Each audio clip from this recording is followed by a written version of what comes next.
For some reason, I had never reviewed it or It Chapter 1. I reviewed the second part, and then I randomly discovered I'd never reviewed the first part, so I thought, okay, let's give it a watch. I bought the DVD, and I'm really glad I'd never reviewed it before, because I'd forgotten just how phenomenal this is. That's not to say it's completely perfect, but it is absolutely wonderful. I'm glad I had another reason to watch this. This was released in 2017, nearly a decade ago.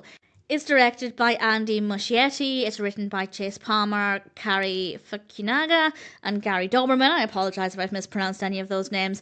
Based, of course, on the book by Stephen King. And we have a cast including Jaeden Martell, Bill Skarsgård, Jeremy Ray Taylor, Sophia Lillis, Finn Wolfhard, Chosen Jacobs, and various others. And I was actually considering reading the book first, because this year I'm trying to make more of an effort to read the book on which films are based. And I went to the preview page on Amazon. Amazon has like a preview for a lot of their books, and there was a grammatical error on the first page. It's the sentence about lampposts or street lamps, and there's the incorrect use of which. It should either be comma which, or it should say that, depending on the specific meaning.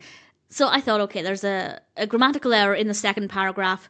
Didn't really like the writing style that was there anyway, so I decided not to read it, so I can't fully compare it to the book. But certainly, judging it on its own, and with what I already knew about the film, it is a fabulous story, and generally very well executed. Very basically, Pennywise the clown goes after some children.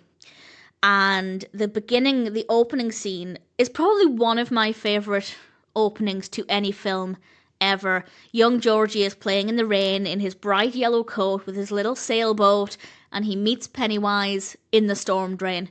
The music in this scene is phenomenal. It's just one of the best opening scenes ever.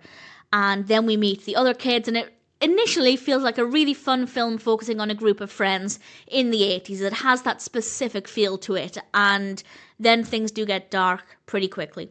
The use of sound and music throughout the film is incredible. Music is by Benjamin Wallfish. The narrative is obviously great in concept. The characters are very well written with believable relationships.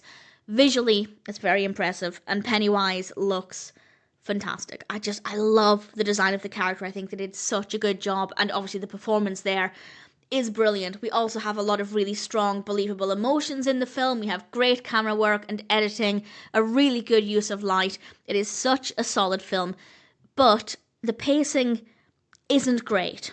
Now, the fact that this is chapter 1, they obviously went on to do chapter 2, they're stretching the story out.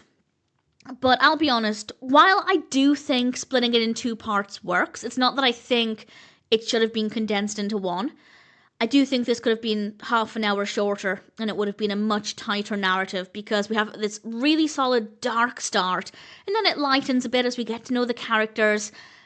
But then certainly for me, once I felt comfortable knowing the characters and I'm familiar with the character dynamics, the relationships, then not much happens for a good 20-30 minutes, and it just really slows down. And the film is, I think, about 2 hours, so it's not as if it's only an hour and a half and then they stretched it out over the next film.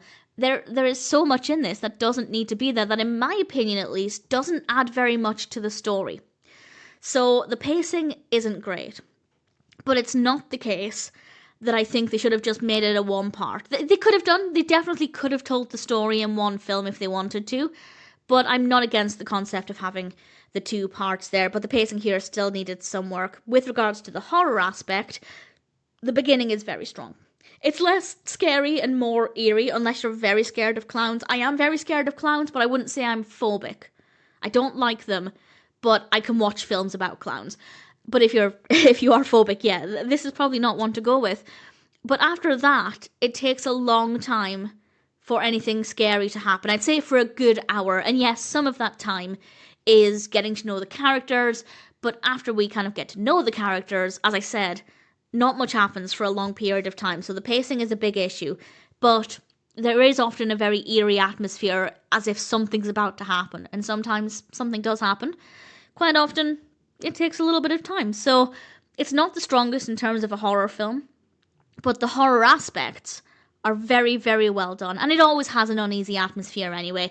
And at the end of the day, I think it is quite a masterpiece, the pacing issue aside. Everything else about it is fabulously done. Really glad I had a reason to watch it again.